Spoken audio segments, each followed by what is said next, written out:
خطیب جنہوں نے عالمی سطح پر شہرت حاصل کی اور ہر پہلو پر ہر عنوان پر انہوں نے بات کی، گفتگو کی، بے لوث ہو کر بولے۔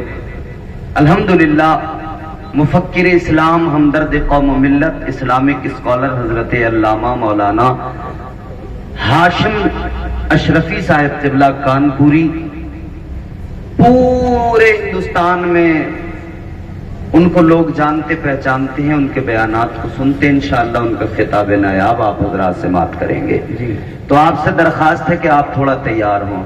چینل والوں کے ٹھیک پیچھے جو کرسیاں خالی ہیں تو آپ لوگ آگے آ کے بیٹھیں، ان کرسیوں کو پر کریں اور توجہ تاکہ آپ کی ہماری طرف ہو، ہم اپنی بات کر سکیں اور اچھی طرح سے اس پروگرام میں آپ کی شرکت اور ہم سب کی شمولیت ہو اور اس پروگرام کو اس کی منزلوں تک پہنچایا جائے، عروج کی منزلوں تک پہنچایا جائے۔ اب ذرا میں دیکھنا چاہتا ہوں کہ میں کئی سال سے اس جلسے میں نہیں آیا۔ جب میں نے آپ لوگوں کو کئی سال پہلے اس جلسے میں دیکھا تھا تو بڑا زندہ دل پایا تھا۔ اس وقت تک میں نے 2-3 جلسے لگاتار دیکھے۔ آپ میں دم خم تھا، آپ میں جوش تھا، آپ کے اندر ایک جرأت تھی، آپ بہادری کا مظاہرہ کیا کرتے تھے۔ آج آپ کو پھر اسی جرأت کا مظاہرہ کرنا ہے، اسی جوش، اسی جذبے کا مظاہرہ کرنا ہے اور پوری عقیدت سے جلسے کو محبت سے سننا ہے۔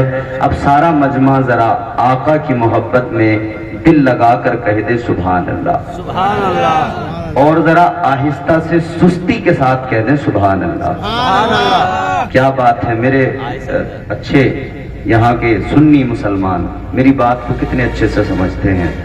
اللہ تعالیٰ آپ سب کو سلامت رکھے۔ الحمدللہ الحمدللہ رب العالمین والعاقبۃ للمتقین والصلاة والسلام علی سید الانبیاء والمرسلین وعلی آلہ واصحابہ اجمعین، اما بعد فاعوذ باللہ من الشیطان الرجیم، بسم اللہ الرحمن الرحیم۔ انا عرضنا الامانة على السماوات والارض والجبال فابین ان يحملنها واشفقن منها وحملها الانسان انه كان ظلوما جہولا۔ آمنت باللہ، صدق اللہ العظیم۔ سارا مجمع دل لگا کر پوری ایمانداری، پوری طاقت کے ساتھ بارگاہ رسالت والے رسالت میں جھوم کر درود پاک کا ہدیہ پیش کریں۔ پڑھیں اللہم صلی سیدنا و مولانا محمد مبارک وسلم، صلو علیہ السلام علیکہ یا رسول اللہ، صلاۃ و سلام علیکہ یا حبیب اللہ، صلی اللہ تعالی علیہ وآلہ۔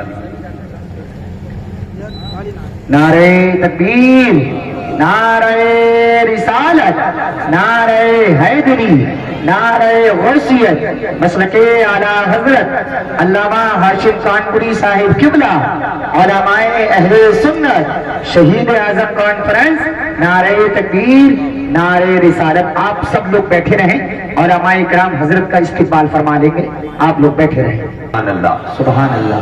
کسی شاعر نے یوں کہا، میرے نبی کو زمانہ سلام کہتا ہے۔ ساری مساجد میں ہر جگہ مولانا غلام نبی صاحب کھڑے ہو کے پڑھتے نا، مصطفیٰ جان رحمت پہ لاکھوں سلام، شمع بزم ہدایت پہ لاکھوں سلام، یا نبی سلام علیکہ، یا رسول سلام علیکہ۔ ہر مسجد میں ہم اپنے گھروں میں ہر جگہ سلام پڑھتے نا، سارا زمانہ حضور کی بارگاہ میں سلام پیش کرتا۔ دیکھتا ہوں میں یہاں سے آپ حضرات اپنے رنگ میں آتے ہیں کہ نہیں آتے ہیں۔ میرے نبی کو زمانہ سلام کہتا ہے، سبحان اللہ۔ میرے نبی کو زمانہ سلام کہتا ہے، مگر حسین کو نانا سلام کہتا ہے۔ سبحان اللہ، سبحان اللہ، ماشاءاللہ۔ ابھی مجھے آواز کم آئی آپ کی، تھوڑی سی اور بڑھے گی۔ یہ بالکل میرے سامنے والے جتنے ہیں یہ انشاءاللہ بولیں گے تو مجھے اچھا لگا۔ اصل میں یہ کمیٹی والوں نے گیپ جو رکھا نا، یہ نہیں ہونا چاہیے تھا، یہیں سے قریب سے کرسیاں ہوتی۔ خیر کوئی نہیں، بچے ہمارے اس بزم میں چھوٹے چھوٹے بیٹھے ہیں، بچے مسرور ہو کے آتے ہیں، مجبور ہو کے کبھی نہیں آتے۔ مفتی صاحب قبلہ اور علامہ صاحب قبلہ، یہ شعر آپ کی خدمت میں نظر کر رہا ہوں۔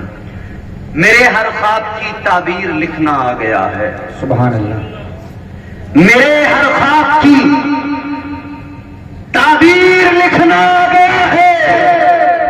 کہ بچے کو میرے شبیر لکھنا آ گیا۔ نعرہ تکبیر، نعرہ رسالت، نعرہ حیدری، نعرہ غوثیت۔ ماشاءاللہ ماشاءاللہ ماشاءاللہ، واہ واہ، میرے ہر خواب کی تعبیر لکھنا آ گیا ہے کہ بچے کو میرے شبیر لکھنا آ گیا ہے۔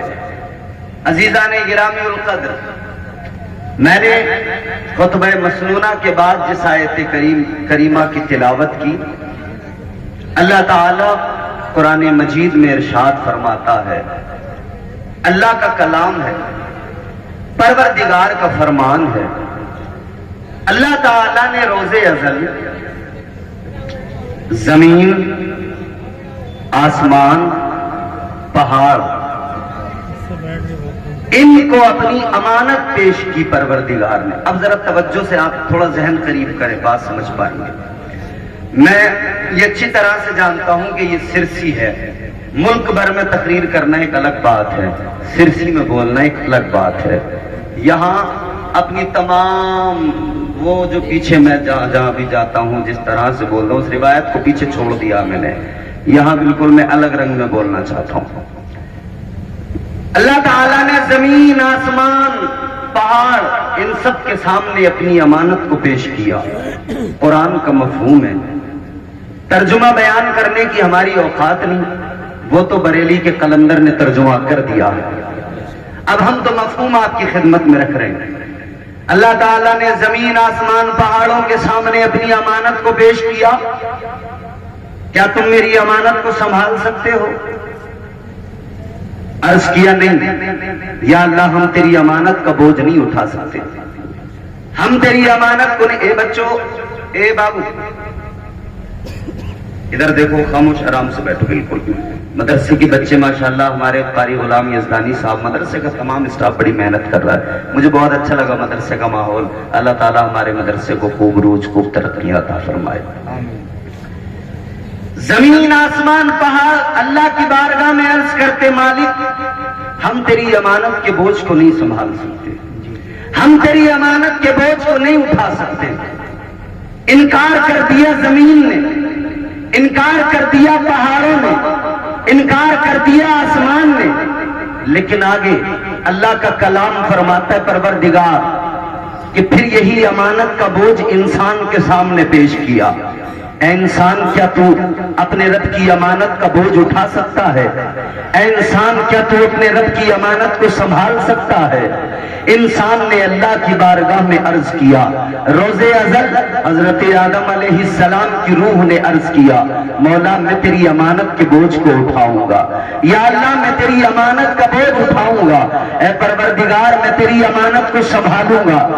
اس میں مفسرین کرام کے بہت سارے اقوال ہیں، مگر میں آپ کی خدمت میں تفسیر مظہری علامہ قاضی ثناء اللہ پانی پتی علیہ رحمہ کا ایک قول پیش کر رہا ہوں۔ انہوں نے فرمایا کہ اس سے مراد ہے کیا؟ اس سے مراد ہے کیا؟ وہ کون سی امانت ہے جو اللہ نے زمین، آسمان، پہاڑوں کے سامنے پیش کی؟ انہوں نے انکار کر دیا۔ کون سی امانت ہے انسان کے سامنے پیش کی؟ انسان نے کہا، یا اللہ میں تیری امانت کا بوجھ اٹھاؤں گا۔ امانت ہے کون سی؟ اس کے تعلق سے اقوال ہیں۔ فرمایا کہ یہ عبادت کا بوجھ ہے، عبادت الہی، لیکن عبادت تو کائنات کا ذرہ ذرہ کرتا ہے۔ کیا پہاڑ عبادت نہیں کرتے اللہ کی؟ اپنے طور پہ وہ بھی اللہ کی پاکی بیان کرتے، تسبیح کرتے، عبادت کرتے۔ جی حضرت علامہ قاضی ثناء اللہ پانی پتی آپ فرماتے ہیں، یہ فقط اللہ کی عبادت نہیں تو کہا یہ کون سی امانت ہے؟ یہ امانت الہی کون سی امانت؟ علامہ قاضی ثناء اللہ پانی پتی تفسیر مظہری میں فرماتے ہیں، لوگوں یہ امانت امانت عشق الہی کی امانت ہے، یہ امانت محبت خدا کی امانت ہے، یہ محبت پروردگار کی محبت، یہ عشق الہی ہے، یہ امانت وہ پاکیزہ امانت ہے۔ اللہ تعالیٰ کی بارگاہ میں انسان نے یعنی حضرت آدم کی روح نے عرض کر دیا، اے پروردگار اس امانت کو میں سنبھالوں گا، اے اللہ اس امانت کے بوجھ کو میں اٹھاؤں گا، اے پروردگار یہ امانت میں اپنے سینے میں سنبھال کے رکھوں گا۔ اللہ تعالیٰ نے فرمایا، اے انسان کی روح اگر تو اس امانت کو اپنے سینے میں سنبھالنا چاہتا ہے، اے انسان اگر تو اس امانت کو اپنے سینے میں سنبھالنا چاہتا ہے، اللہ تعالیٰ نے فرمایا سن لے انسان، اس امانت کو سینے میں رکھنے کے لیے امتحان دینے پڑیں گے، آزمائشوں سے گزرنا پڑے گا۔ اگر اس امانت کو سینے میں سنبھال کے رکھنا ہے، آزمائشوں سے گزرنا پڑے گا، امتحان دینے پڑیں گے۔ انسان نے عرض کر دیا مولا میں امتحان دینے کو تیار ہوں، میں آزمائشوں سے گزرنے کو تیار ہوں۔ اللہ تعالیٰ نے فرمایا اے حضرت انسان جنت سے نکالا جائے گا، عرض کر دیا مالک نکلنے کو تیار ہوں۔ اللہ تعالیٰ نے فرمایا زمین پہ جا کے رونا پڑے گا، آنسو بہانے پڑیں گے، 300 سال تک آنسو بہانے پڑیں گے، گریہ ساری کرنی پڑے گی۔ انسان نے کہا تھا یا اللہ میں رونے کو تیار ہوں، میں آنسو بہانے کو تیار ہوں، گریہ ساری کرنے کو تیار ہوں۔ اللہ تعالیٰ نے فرمایا تھا اس میں مزید امتحان دینے پڑیں گے، کیونکہ یہ عشق الہی ہے، یہ عشق پروردگار کا ہے، یہ عشق حقیقی ہے۔ یہ منزلیں پانا آسان نہیں ہوتا، ان منزلوں پہ پہنچنا آسان نہیں ہوتا، یہ عشق الہی ہے۔ عزیزان گرامی القدر اب ذرا میرے جملے توجہ سے سننا، میری بات کو آپ اپنے دل کی تختی پہ لکھنا۔ اللہ تعالیٰ نے فرمایا اس عشق میں امتحانات سے گزرنا ہوگا، کبھی ایوب بن کر تمہیں بیماریوں کو برداشت کرنا پڑے گا، کبھی یوسف بن کر کنویں میں جانا پڑے گا، کبھی مصر کے بازار میں یوسف بن کے بکنا پڑے گا۔ عرض کر دیا مولا بکنے کو تیار ہوں۔ اللہ نے فرمایا ابراہیم بن کر آگ میں جانا پڑے گا، یا اللہ آگ میں جانے کو تیار ہوں۔ اللہ تعالیٰ نے فرمایا آواز آئی قدرت کی، اے انسان امتحان دینے پڑیں گے، تجھے ستایا جائے گا، آزمائشوں سے گزرنا پڑے گا، یا اللہ آزمائشوں سے گزرنے کو تیار ہوں۔ اللہ نے فرمایا آخری پیغمبر کی شکل میں، آخری پیغمبر کی شکل میں مکے کی گلیوں میں ستایا جائے گا، وہ ظلم برداشت کرنے پڑیں گے، یا اللہ وہ ظلم برداشت کرنے کو تیار ہوں۔ عرض کر دیا مولا وہ ظلم سہنے کو تیار ہوں۔ فرمایا قدرت کا جواب آیا، آواز آئی اے انسان سن لے، طائف کی وادیوں میں جب آخری پیغمبر بنا کر لباد بشریت میں بھیجا جائے گا، طائف کی وادیوں میں پتھر مارے جائیں گے، وہ پتھر بھی سہنے پڑیں گے، یا اللہ میں تیار ہوں۔ اللہ کی آواز آ گئی، پروردگار نے فرمایا کہ کربلا جانا پڑے گا، مدینہ چھوڑ کر امتحان دینا پڑے گا، یا اللہ امتحان دینے کو تیار ہوں، کربلا جانے کو تیار ہوں۔ قدرت کی آواز آئی، کربلا میں جا کر ظلم و ستم ہوں گے، تشدد ہوگا، جبر ہوگا، چھوٹے چھوٹے بچوں کو شہید کرنا پڑے گا، چھوٹے چھوٹے بچے شہید ہوں گے، ان کی شہادتوں پہ صبر کرنا پڑے گا، یا اللہ صبر کرنے کو تیار ہوں۔ اکبر کو قربان کرنا پڑے گا، یا اللہ قربان کرنے کو تیار ہوں۔ اصغر کو قربان کرنا پڑے گا، یا اللہ قربان کرنے کو تیار ہوں۔ اکبر کو قاسم کی جوانی کو لٹانا پڑے گا، قاسم کا شباب لٹے گا دیکھنا پڑے گا، صبر کرنا پڑے گا، یا اللہ صبر کرنے کو تیار ہوں۔ آواز آئی اگر میدان کربلا میں عباس کے بازو کٹیں گے، صبر کرنا پڑے گا، یا اللہ صبر کرنے کو تیار ہوں۔ آواز آئی آخر میں سجدے کی حالت میں سر کٹا کر نیزے پہ جب سرک بلند ہوگا تو پھر نیزے پہ قرآن سنانا پڑے گا۔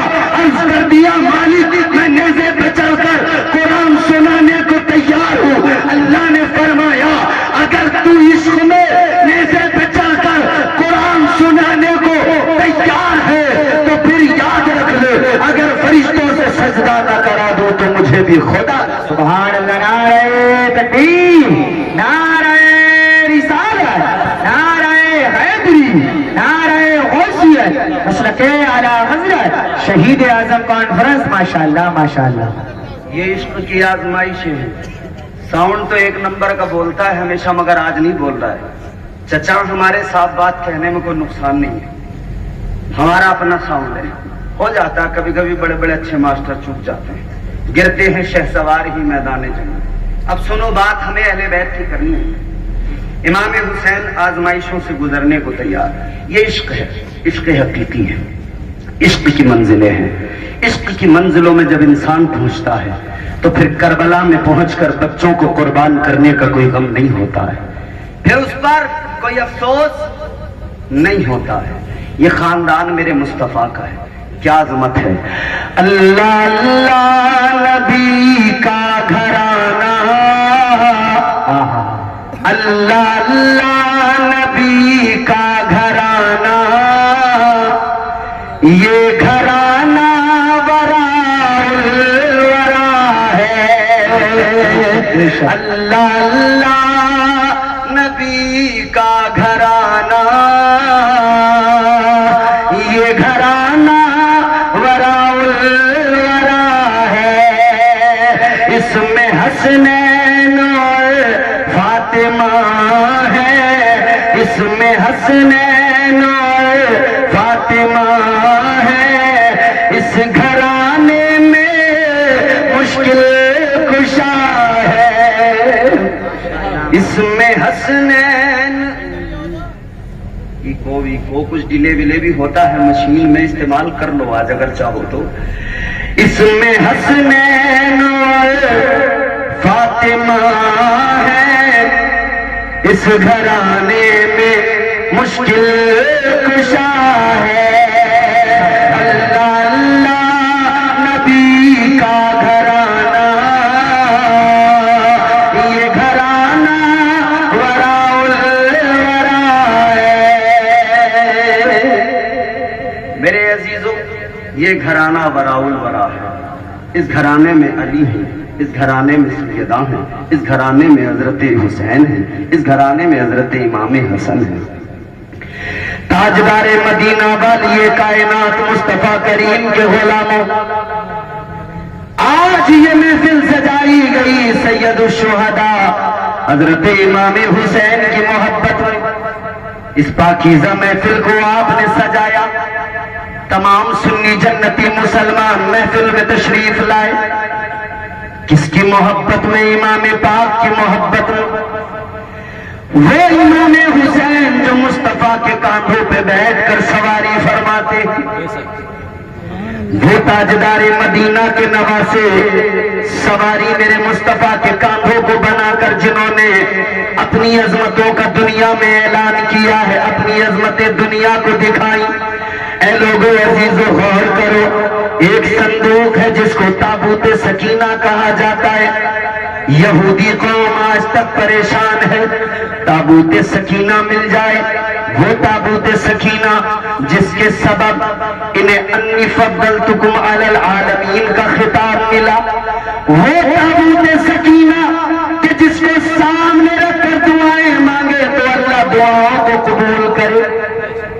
وہ تابوت سکینہ, اس کو سامنے رکھ کر اگر بیٹا مانگا تو اللہ نے بیٹا عطا فرمایا. سبحان اللہ.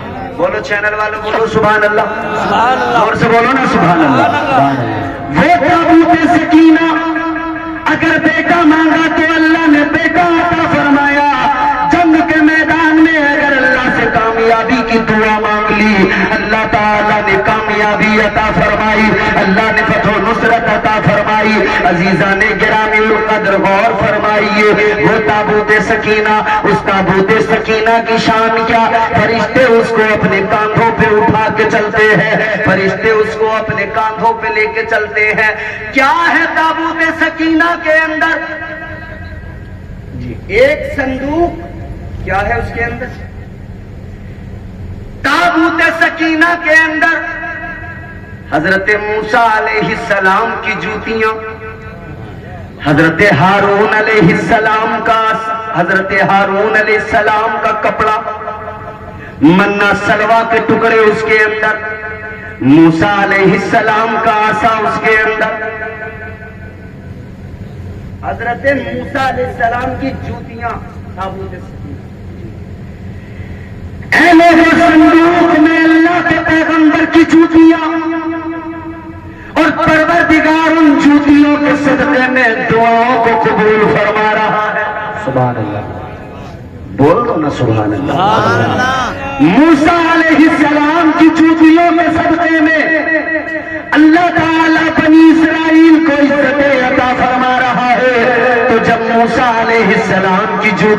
یہ کمال ہے تو پھر غور کرو مدینے والے مصطفیٰ کی جوتیوں میں کیا کمال ہوگا. سبحان اللہ ماشاءاللہ ماشاءاللہ.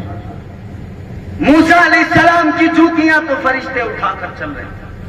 اب جملہ میرا سننا، جوتیاں موسیٰ علیہ السلام کی ہیں تابوت سکینہ میں، اٹھایا فرشتوں نے ہے.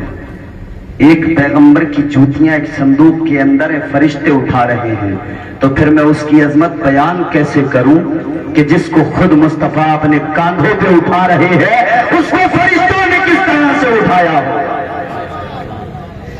جس کو تاجدار مدینہ اپنے کاندھوں پہ اٹھا رہے ہوں، مصطفیٰ جان رحمت نے جس کو اپنے کاندھوں پہ اٹھایا اس کی عظمتوں کا کیا عالم. اللہ اکبر. غور کرو، تاجدار کربلا سید الشہداء حضرت امام حسین میدان کارزار ہے، میدان کربلا ہے. آپ نے ثابت کر دیا میں نواسہ مصطفیٰ ہوں، کیونکہ ادھر میرے آقا نے حسین سے کہا تھا اے حسین میں نے آپ پر اپنا بیٹا قربان کیا، کیونکہ جب ایک مرتبہ آقا کی آغوش محبت میں حسین بھی ہے، ادھر میرے آقا کے شہزادے ابراہیم بھی ہے. اللہ کی بارگاہ سے بلبل سدرہ پیغام لے کر آ گئے، یا رسول اللہ آپ کو دونوں پیارے ہیں، اللہ کو بھی دونوں پیارے ہیں، ایک آپ رکھیے ایک اللہ پروردگار عالم طلب فرما رہا ہے، ایک آپ رکھیں. تو کیا ہوا؟ تاجدار مدینہ نے فیصلہ کر لیا اگر نواسا جائے گا میں تو روؤں گا، میری بیٹی بھی آنسو بہائے گی، اور بیٹی آنسو بہائے مصطفیٰ کو گوارا نہیں، بیٹی آنسو بہائے تاجدار مدینہ کو گوارا نہیں. آقا نے اپنے شہزادے کو قربان کیا، 3 روز گزرے، آقا کے شہزادے کا انتقال ہو گیا. آقا کائنات غم میں ہے، مصطفیٰ جان رحمت کے قلب اطہر پر یہ غم ہے. تاجدار مدینہ اسی غم کے عالم میں آنکھوں میں آنسو. صحابہ نے عرض کیا یا رسول اللہ آپ تو ہمیں رونے سے منع فرماتے ہیں، آقا آپ کی آنکھوں میں آنسو کس لیے؟ میرے مصطفیٰ نے فرمایا اے میرے صحابہ میں رونے سے منع نہیں کرتا، میں چیخنے چلانے بیان کر کے رونے سے منع کرتا ہوں. جب غم ہوتا ہے آنکھوں میں آنسو آ جاتے ہیں، جب دل پہ چوٹ لگتی ہے غم ہوتا ہے آنکھیں اشکبار ہو جاتی ہے. آقا نے فرمایا میں تو چیخنے چلانے واویلا کرنے کو منع کرتا ہوں. عزیزان گرامی القدر میرے مصطفیٰ بیٹھے ہوئے ہیں، حسین گزر رہے ہیں. آقا نے دیکھا فرمایا حسین آ جا، حسین میرے سینے سے لگ جا، حسین میرے گلے سے لگ جا. آقا نے فرمایا اے حسین میں نے تجھ پر اپنے بیٹے کو قربان کیا ہے، اپنے بیٹے کو قربان کیا ہے. امام حسین عرض کرنے لگے، بچپن ہے مولا حسین کا، عرض کرنے لگے یا رسول اللہ آپ نے مجھ پر ایک بیٹا اپنا قربان کیا ہے. آقا آپ نے اپنا ایک قربان کیا ہے، یا رسول اللہ وقت آنے دیجئے حسین اپنے سارے بیٹوں کو آپ کی عظمت پہ قربان کر دے گا. سبحان اللہ ماشاءاللہ ماشاءاللہ. آقا آپ نے ایک قربان کیا ہے، حسین اپنے سارے بیٹوں کو قربان کر دے. پھر حسین نے وہ جوہر دکھائے نہ کربلا میں، جوان گیا تب بھی صبر کا دامن ہاتھ میں، بچہ گیا تب بھی صبر کا دامن ہاتھ میں، بھائی کے بازو کٹے تب بھی صبر کا دامن ہاتھ میں. تاجدار کربلا نے صبر کا دامن نہیں چھوڑا. بالآخر وہ وقت بھی آ گیا جب شہزادہ مصطفیٰ نواسہ مصطفیٰ حضرت امام حسین نے اپنی قربانی دی. حضرت امام حسین نے اپنی قربانی دے کر اسلام کو سینچا، گلشن اسلام کو ہرا بھرا کیا. حسین کا سر مبارک ہے نیزے پہ بلند کر لیا گیا ہے. آقا حسین اور دیگر شہداء کے سروں کو ادھر لے جایا گیا. ادھر یہ رات جو وہاں پر کربلا میں اللہ اکبر قیامت کی رات تھی. تاجدار مدینہ کے غلاموں آج مصطفیٰ جان رحمت کی شہزادیاں، آج اسلام کی پاک بیبیاں کربلا کے میدان میں ہے. امام پاک کی شہادت کے بعد کا منظر جہاں خیمے جلائے جا رہے ہیں، جہاں مسائل ہیں تکلیف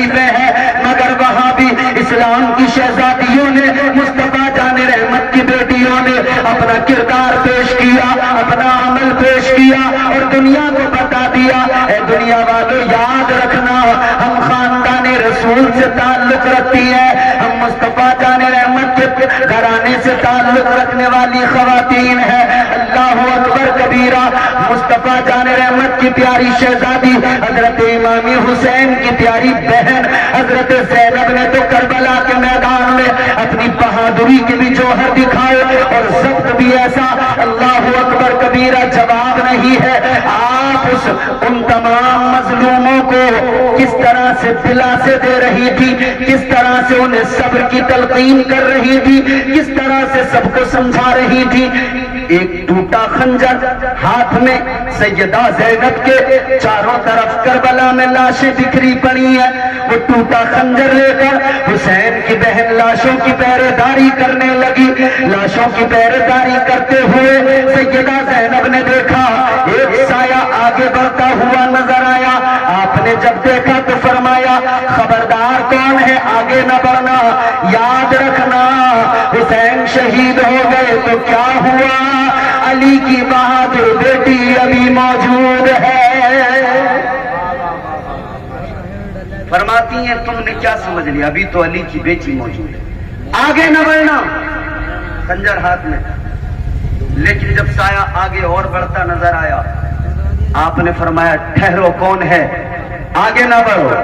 آواز آئی بی بی گھبراؤ نہیں، یہ آواز کسی خاتون کی آواز تھی۔ آواز آئی بی بی ڈرو نہیں، گھبراؤ نہیں۔ کہا کون؟